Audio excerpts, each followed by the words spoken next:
As a candidate for county council, I've heard other candidates from my district and other districts make what I believe to be unrealistic promises as to the expectation of the role of county council, everything from better education to safety in the streets. Based on my reading of the charter, the job of the county council will be primarily to review budgets, confirm appointments, and address programs through the budget process and work with the county executive to reach long-range goals.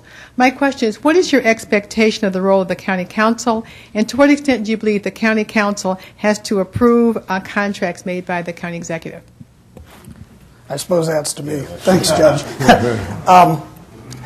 Yeah, I think the charter is prescriptive on some things that the county council will be doing, but it's not prescriptive on other things. And the truth is, it's not very prescriptive on how the day-to-day functioning of the county is going to occur once new executive and council take place. I do think it's important that the council does understand very definitively what the mandates and responsibilities of the county are. And those are pretty well prescribed in law. But I think there's gray area that we can think about whether or not the county should delve into. One of the things I say when I'm out on the circuit speaking to groups is, you know, Bruce Akers is mayor of Pepper Pike. He doesn't need his county council person to be another Pepper Pike councilman or woman. What he needs is to understand what the role of the county council person is, how that's going to fit in, how that's going to be advantageous to Pepper Pike. How is it going to make life in Pepper Pike better than it is today? And if it's not, then we need to rethink that role. So I guess what I would say in answer to that is, you shouldn't be thinking about county council as another city council person. They should have a different role. They should be value added separately from what a city council person does. If it's not, then we've kind of missed a great opportunity, because most of our cities don't need another city council person. What you need is somebody to think more globally. I also think county council can do two other things: really get involved in economic development and regionalism within the Northeast Ohio region and within the county. How do we work together to maximize all the assets that we have in Cuyahoga County and Northeast Ohio as a whole, and push it forward in a way that benefits all of our communities, as well as the mother county, if you will. Hope that, Judge, answers your question. And the contract, do they have to approve contract? I think we're looking at that. We have county council planning. There's a couple ways that contracts can be dealt with. You know, if you go to a commissioners meeting, we do 30 to 50 contracts every Thursday on the main agenda. I sign another 30 to 50 on my administrator's agenda. You can look at a board of control as an option. I know the state of Ohio has that, city of Cleveland.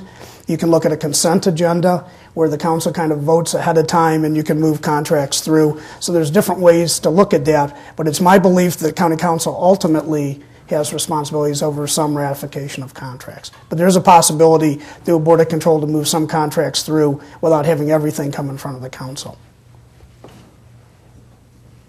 Hello. Thanks for all the hard work you're doing. And now my issue. I'm a member of the Economic Development Committee, and that first meeting, Sandy Pianalto, the president of the Federal Reserve, talked at length and eloquently about the most important things she believed that economic development needed, and that was education, education, education, education, and by extension, workforce development. At the second meeting, we discussed this also, and there was some tension, but many of the workforce people strongly believed in this education piece. So I'm dismayed to hear now that we've created a new work group broken out separately from economic development to deal with the issue of human capital or workforce development. Well, how did that happen? I can speak to that first, and then Jim may want to speak to it as well. And Don and I go back because we worked together on the Workforce Investment Board when I chaired that a few years back.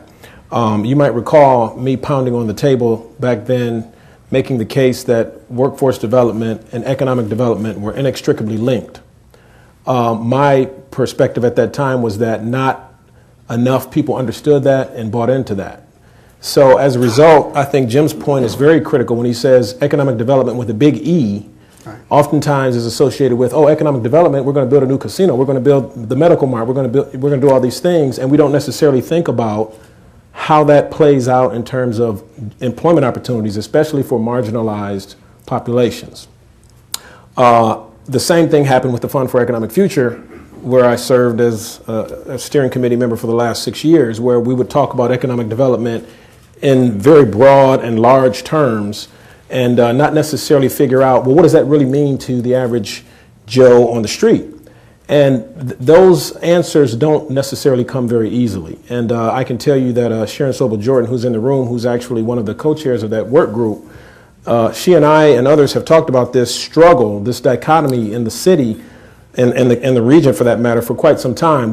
Because it's not a clear pathway for lower skilled, disenfranchised types of individuals to get plugged into economic development. If you recall, when we were working with the city workforce, the Economic Development Committee of the City of Cleveland very rarely interfaced with the Workforce Development Department. And it was through partly your leadership and others on that committee that really started to kind of say, hey, wait a minute, if you're attracting businesses to Cleveland, why wouldn't you have the Workforce Development team there to say, not only will we help you find the space, the physical space to, land your business, but you're going to need good people. And we, by the way, have Department of Labor dollars that can help you to find those people and to train those people. So certainly from my perspective, it's an important separation, but it is also important to note, Don, that it is still a part of, it kind of falls under the guise to a certain extent of economic development. We don't see it as necessarily being totally separate, but really more of a laser focus on economic development and some of the more intricate kinds of details that will ensure that all the citizens of Cuyahoga County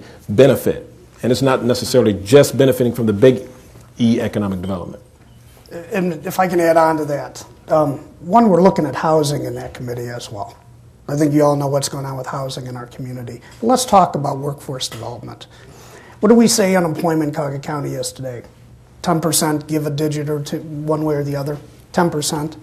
If you go into inner city neighborhoods in Cleveland, it's over 40%. Because people quit looking for a job, they're not called unemployed any longer.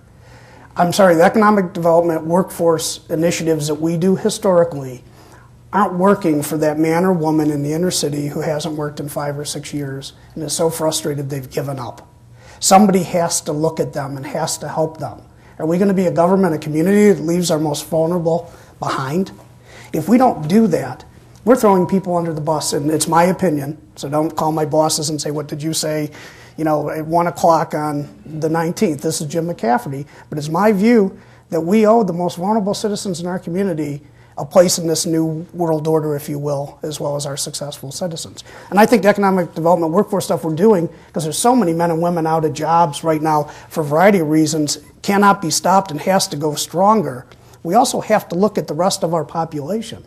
And that's what that committee is going to be doing. How do you marry human services in a neighborhood with economic development? I was director of children's services for 7 or 8 years. We'd have a drug-addicted mom or dad, 2 or 3 children. We'd get him or her sober. We'd get them their kids back. But we wouldn't have stable housing, and we couldn't offer them a job. And then we wondered why 3 or 4 years later they were back in the system. I'm sorry, that's what I think the Human Capital Work Groups is going to do, is work with us, the city of Cleveland or East Cleveland or Lakewood. How do we all pull in the same direction to move these folks so they don't end up back in the system? So that would be my answer to that.